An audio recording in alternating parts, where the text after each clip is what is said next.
Крупная авария произошла сегодня днем на пересечении улиц Астрономическая и Островского. Столкнулись Toyota RAV4 и Lada Priora. По предварительной версии, водитель последний, совершая маневр, не уступил дорогу иномарке, которая двигалась прямо. С места столкновения Алина Мусина.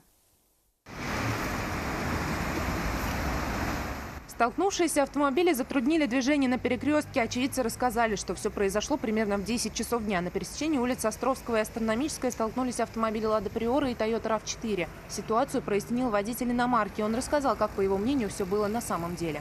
Налево поворачивал, не уступил.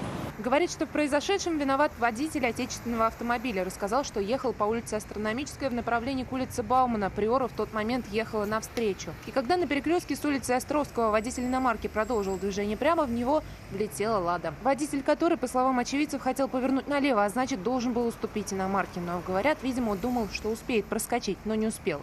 В результате разбитые машины. У обоих автомобилей сильно повреждена передняя часть. Сколько страховая заплатит, остальное через суд, потому что меня реально много. Водитель иномарки собирается добиваться возмещения ущерба через суд, поскольку отмечает, что у предполагаемого виновника аварии нет страховки. Сам водитель отечественного автомобиля комментировать произошедшее не захотел.